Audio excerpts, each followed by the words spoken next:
Welcome to the All the Things podcast, where we talk about all the things fitness, health, and lifestyle. I'm your host, Tony Reed, and today we're going to start our first episode off with a conversation that is a little bit controversial. So soon you will hear me speaking around about Ozempic is for lazy people. And I want you to let that sink in and ask yourself, do I really mean that? Would I really say that? What does that really mean for me, right? So here's the thing. Recently, I was on a episode of a podcast that should be released by now, but if it's not, I'm super excited for you guys to hear it, see it, watch it. And a part of it was, and she's a very successful podcaster, and so she was giving me advice on how to become successful myself, and some of that advice was, what is it called? Rage bait, where you say something crazy that gets people to come on the podcast or your video, whatever the case is. I'm not gonna lie, when she said that, I was kind of, do I want to do that? I'm scared to do that. This is my first episode, but she's successful. She knows all things at this point, right? And we landed on Ozempic is for lazy people, which I thought was absolutely crazy, but I know that it was something that would be like, ding, right? And so when I tell you my reaction was like, that is going to start hot fire. That is actually going to make people be like, what is she saying? So, but it opened the door for this episode because I know a lot of people feel judged on how they decide and choose to lose weight and things of that nature. So I was like, regardless, I feel like that's one hell of a way to start this podcast off and something to talk about, because there is so many opinions on Ozempic and all the other ways that someone can lose weight. So today we're going to actually dive into that, and I'm super excited about that. So I want to tell you about my journey. I've been in and out of different health routines. I've done it naturally. Even in the past, I've done it with like help. I've been on Phentermine, which is a weight loss medication, and I'm not ashamed of that either, but I've done it naturally. I've not done it naturally, and I want to kind of talk about my journey to make it a safe space for anybody who's watching, listening, or anything like that, because honestly, it doesn't really matter how, what, when, or what it is that you do to lose the weight. And I know what it's like to want the help, to be tired, to be scared, to just not know what to do, and just know that you want to feel better. So let's kind of dive into that together. So let's talk about Ozempic, weight loss, keto, calorie deficits, the surgery. I think it's called like VSG or something like that. There's like 3 different surgeries you can get to lose weight. We're going to dive into all the intermittent fasting, everything in between, up, down, and all the way around. We're going to talk about that today. People will swear up and down that their way is the best way. You can get on TikTok or Instagram or YouTube or anything, and people will swear up and down that the way that they lose weight is the best way to lose it. Definitely all these fitness gurus and things of that nature. My go-to advice whenever someone's like, what did you do? I always tell people, find a way to move your body and find a diet that fits for you.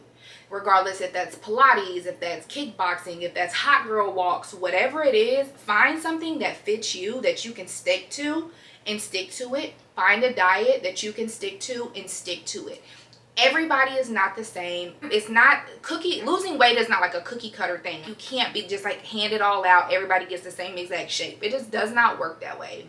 Everybody is battling their like different battles. There are people with PCOS, there are people with thyroid issues, there's so many different things. So no, I don't think that using Ozempic or whatever it is, getting the surgery or whatever it is that you end up doing is cheating. I feel like you're finding a way to live your life. You're finding a way to get out of the way that you feel, and there is absolutely nothing wrong with that in my eyes.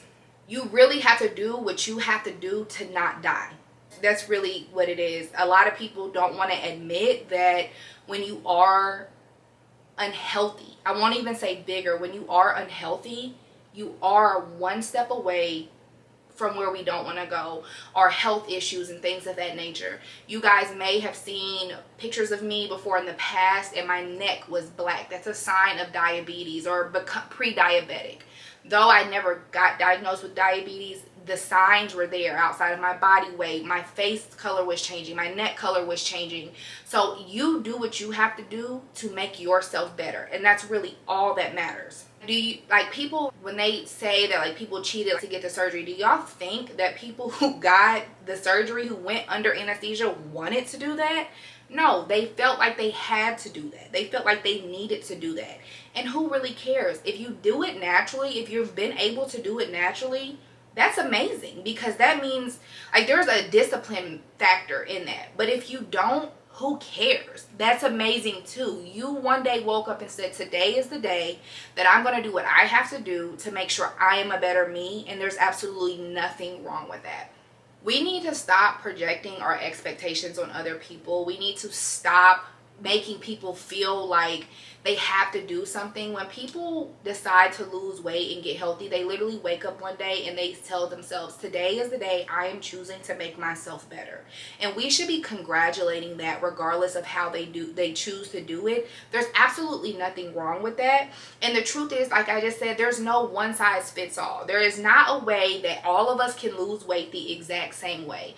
I understand that some people don't think that food noise is a thing and all those type of things, but it is. And we don't know what someone's struggling with, so you cannot put off your expectations of how things should look, the way it should go, on anybody if you're not that individual. Okay, that we need to stop that as a community, definitely in the health communities. Do I think some things we shouldn't do forever? Absolutely. But if it gets you one step closer to being healthy, then absolutely do I believe do it. So yes, there is going to be a part of me that says Ozempic is for lazy people, but do I mean it? Absolutely not. Ozempic is for people who want to live. The surgery is for people who want to live. The pill is for some people who want to live. Keto is for people who want to live. Whatever it is for people that want to live. This podcast is not to shame people. This podcast is to not make anybody feel less of. This podcast is to continue to motivate people, to make people feel like they have somewhere to go, to look forward to when it comes to fitness, health, and lifestyle of any sorts. And if you are on Ozempic, if you're doing it naturally, if you did get the surgery, I want to tell you that you are enough. You doing the damn thing, and you are amazing, and I am so proud of you. And I cannot wait to see how far you've come in your journey, regardless of how you started that journey. And do not ever allow anybody to make you feel less of because you chose to choose yourself first, and it's a way that they don't like. There is absolutely nothing wrong with that, and never ever ever shy away from doing what you have to do to make yourself a better you. And with that being said, I want to kind of talk a little bit about my weight loss journey and the things that I have done, and kind of, you know, gone up and down with it. So as a lot of you guys know, I was almost 300 pounds. I'm trying to think of like how old I was, because I had my daughter at 22. When I had my daughter, I was like 240 pounds, and then just naturally over time I just was like gaining weight. The job I had, it was an in-person job, and we walked around, and thank goodness, because honestly sometimes I think to myself, if I did not work somewhere where I had to walk back and forth, I'd have been 400 pounds, because all we did was eat. There was an Olive Garden. We literally would go and get breadsticks and Alfredo sauce and eat it together. It was a whole mess. But one day, and then I had a village that loved me, right? They loved me, not what I looked like. So though I was big, no one ever really said anything. Not even my mom said anything. I don't know if sometimes we have blinders on, or when you see someone every single day, you don't realize how big they're getting. And that is when I started Fentramine. One day let me back up a little bit. I actually got in the gym kind of running from reality. It was a way to take me and my daughter away for like 2 and 3 hours a day. I started going to the gym at like YMCA because they had a daycare in it, and it was something that I was really just doing for myself. If I rewind prior to my daughter, I was always in the gym, but I was like a cardio bunny or whatever they would call it. I didn't really know too much about weights. I would do some squats and, you know, things of that nature, but I just really just kind of would run 2 miles, do a couple squats, and then went home and back to partying or whatever. So the gym was something that I was familiar with. It was just something that I no longer did. And so I got into the gym, at first reality, just to kind of escape. And then I was put on Fentramine, which was crazy because the doctor that prescribed it to me, I seen that doctor one time. He prescribed it to me. He never told me how to use it, what to do with it, the effects of it, or anything. So I'm taking this medication, going to the gym, and one day I was at the gym, And I get migraines, and I've gotten migraines since I was in the 4th grade. So I get a migraine, and I'm not thinking really much of anything. I am going to work. From the time I left the gym and went to work, because my shift used to start at like 11 o'clock, by the time I left the gym and got to work, mind you, that was right down the road, I got so dizzy. It was probably the worst migraine in history that I have ever had. I could not even really drive down the street. So I stop at a gas station. I grab like a banana and stuff like that because I'm like, okay, clearly I need something in my body. And it was a Saturday because at the job I worked at, I worked in mobility. It's like a cell phone company. Saturdays and Sundays, the weekends is when everybody was in there. I'm walking through the store and I just remember there being a whole lot of people, but I couldn't see anything. And I went in the back. First, before I even went in the back, I went in the bathroom. I went in our bathroom and sat on the floor, and I was like trying to like put water on my face and all these things. Finally, I went to my manager and I was like, you can give me points, you can give me whatever, I can't be here today. Like, I have to go home. And normally on like a Saturday and stuff, they would be like, oh my God, like we can't afford you to leave. But he even was like, you look sick. I had lost all color in my skin. I was out of it to the point to where when I left, I was trying to drive down the highway. I was so weak. I could barely put my foot on the pedal. I was going like 30 miles an hour down the highway. So I knew something was wrong. So I decided to go directly to the emergency room. I get to the emergency room and of course they ask you like, what medications are you taking? Yada, right? So I tell her I'm taking Phentermine. She instantly was like, you're dehydrated. That medication dehydrates you, blah, all these things. And it had hit me like, why didn't the doctor tell me any of this? And so my point of telling you that part of the journey is I've once taken stuff and there's nothing wrong with it.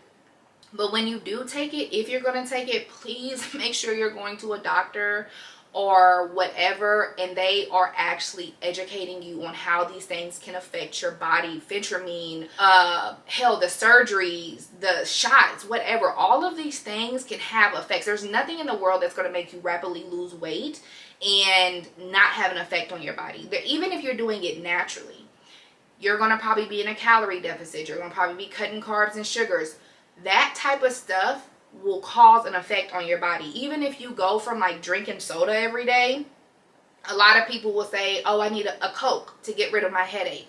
That's not because they help with headaches. It's because your body, it's like a drug. It's used to that. It's used to it. So you're getting a headache because it's having a withdrawal. So any type of weight loss, regardless if it's natural or medicated or whatever, make sure you're doing your education or research on how that could affect your body in that transition of trying to get used to it or losing weight. So finally, I was like, I'm done. I dumped the pills down the drain. I literally was like, I can't do this. I was like, whatever. So I go back and I'm working out, things of that nature. Eventually, I do actually get back on the medication for a little bit, but then I went through the same type of thing and I was like, it gotta go. So this was, I don't even remember, but all the way up until about 2019, I finally got into the gym.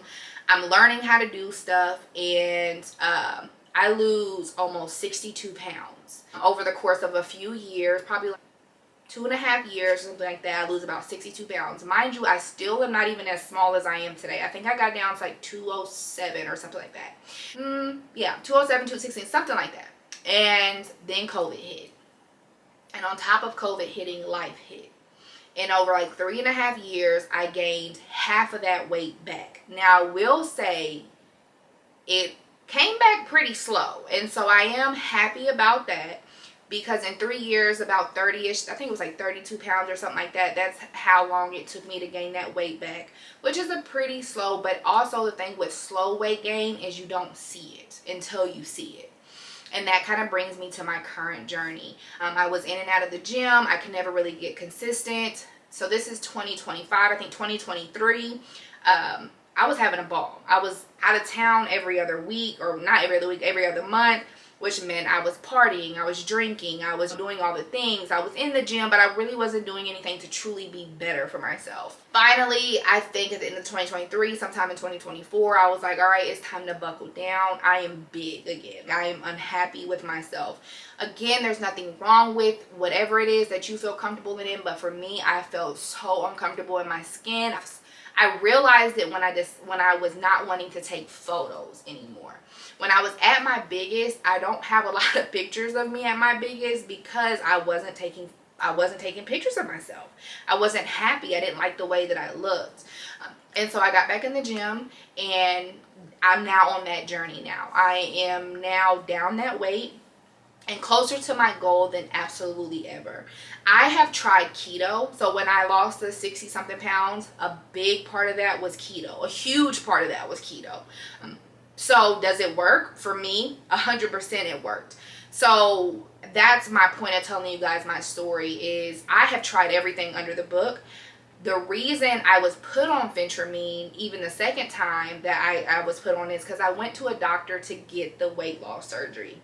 I was fed up with the way I looked, and at the time I did not think that I was going to be able to lose the weight by myself because I was busy. I was a new mom. Not new, my daughter was probably like 2 years old or something like that at the time, but still fairly new. I worked full time. I just thought in my life there's just no way I'm going to be able to lose this weight the way that I want to lose this weight. I'm getting the surgery.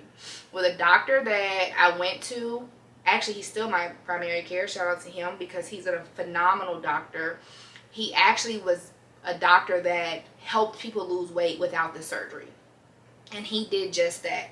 He ran blood tests on me, and that's another thing too. If you are trying to lose weight, I think it is extremely important to go see a physician because they will tell you how your body works. I was told, which carbs are not great for anybody, right? But I was then told that like carbs and stuff like that were just like working against me so badly. I thought I was doing everything right. I told my doctor, I am eating pineapples, I'm doing this, and he was like, do you realize that sugar, those are carbs. He literally was like, you're almost 300 pounds. You don't need to be consuming carbs. You don't need to be consuming any type of sugars. He told me that literally you need to be eating berries, strawberries, blueberries, blackberries, all that type of stuff. He told me to cut out bread. That's what made me be like, I'm just going to do keto. And so, but he ran tests on me is what was my point of that. And it was absolutely phenomenal to have somebody do that and take that time out to do that and kind of guide me through that. And I never had the surgery. I've never had that surgery, and there's nothing wrong with the surgery, like I said, but take the steps. Like, don't just jump into it. You'll be surprised at what you're taught. But that's a part of my journey, and through this podcast we're going to talk about all the ups and downs of my journey. I plan to have a way to have you guys be able to message me if you have any questions or just tell me your journey. Of course, throughout the podcast there are going to be guests and things like that. I am super excited. This is the first episode. I really hope that you guys enjoy it. If you have any questions, please email me. Go to the website, which it's in my bio. If you know me personally, text me. I'll put the questions in it. Whatever it is, I'm super stoked about this. I am really hoping this reaches the right people and you guys enjoy what you're watching and you have found a home. We will be talking about all things fitness, like I said. So that is anything from fitness fads to form to anything up and down to health. And that's going to be from eating habits or, you know, PCOS is a big thing now, and just so many things. There's so many different things. And then lifestyle. Lifestyle can be skin products or, you know, our environment and all type of things. So I really hope that you guys have found a new podcast home, regardless if you're starting your journey, you're thinking about starting your fitness journey, or you've been in your fitness journey. I really hope that you are enjoying what you're hearing and want to come back and subscribe and all the things. Don't we love that? All the things. I know I do. So thank you for listening for the first episode of All the Things. If you felt like this was great, please share it with your friends, your family, your loved ones, your Instagram, your TikTok, all the things. Tag us, repost us. I don't know why I'm saying us, it's just me, but I'm super excited. Until next time, keep doing all the things, fitness, health, and lifestyle that makes you happy. Bye.